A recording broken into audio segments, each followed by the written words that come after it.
Hello and namaste everyone, welcome back to my YouTube channel. र जति पनि इन्जिनियरिङ साथीहरू हुनुहुन्छ, लोकसेवा प्रिपेयर गरेर बस्नुभएको सम्पूर्ण साथीहरू मेरो युट्युब च्यानल वेलकम छ। र आजदेखि हामी सब्जेक्टिभ क्वेसनको सोल्युसन गर्छौँ भन्ने इम्पोर्टेन्ट सब्जेक्ट क्वेसनहरूको सोल्युसन गर्नेछौँ र हामी त्यो सिरिज ल्याएर आउनेछौँ। सो आज हामी आजसम्म आइरहेको रिपिटेड क्वेसन सर्वेबाट फर्स्ट च्याप्टरबाट एउटा क्वेसन हामी राखेका छौँ, जुन भनेको सर्वेबाट फर्स्ट च्याप्टरबाट रहेको छ। 5 मार्क्समा आइरहेको क्वेसन हो के।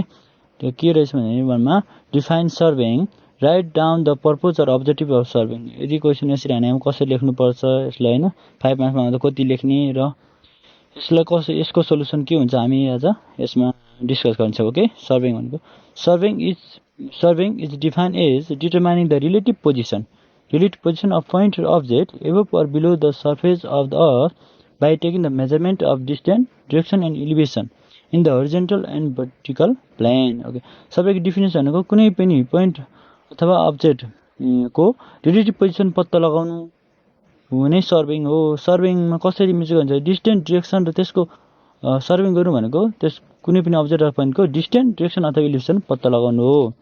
ओके, र यसको मेन पर्पज पनि आइरहेको हुन्छ। अब्जेक्टिभमा यो क्वेसन रिपिटेड क्वेसन हो। The main purpose of surveying के हो? Is to preparation of map and plan of area. The main purpose of surveying is to preparation of map and plan of area. Okay, next भनेको write down the purposes of surveying भन्दा हामी कसरी लेख्ने भने the various purposes of surveying are वनमा to determine the relative position of point or object on the earth surface. Earth सर्फेसमा रहेको कुनै पनि पोइन्ट र अब्जेक्ट रिलेटिभ पोजिसन पत्ता लगाउने, यो त मेन भइहाल्यो होइन। सेकेन्डमा to prepare map and plan of area on the horizon. हामी सर्भिङ किन गर्छौँ? सर्भिङ गर्नुको एउटा another reason is that to prepare map and plan बनाउन। ओके, नेक्स्ट थर्डमा to determine the distance and angle between different अब्जेक्टको distance, angle, elevation पत्ता लगाउन surveying. Okay, to collect field data.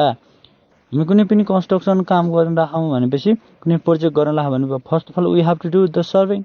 Survey गरिसक्यो, हामी यहाँ फिल्ड डेटा कलेक्ट गर्छौँ, त्यही अनुसार हामी डिजाइन गर्छौँ, प्लानिङ गर्छौँ, एक्जिक्युसन गर्छौँ। ओके, नेक्स्ट हुन्छ to measure the area and volume of the site. कुनै पनि साइटको एरिया अथवा भोल्युम पत्ता लगाउन। To estimate the quantity and cost of various project.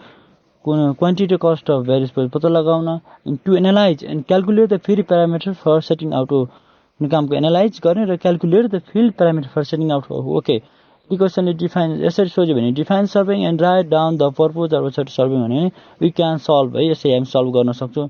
मैले यो यहाँ हाइलाइट राखेको पोइन्ट रिलेटिभ पोजिसन होइन, distance, direction and elevation, these are the major keywords है डिफिनेसनमा। र मेन पर्पज अफ सर्भिङको map and plan of area बनाउनु। र यो म्याप र प्लानमा के डिफ्रेन्स छ है, हामी सब प्रायः जस्तो हेर्दा simple term but we confuse होइन।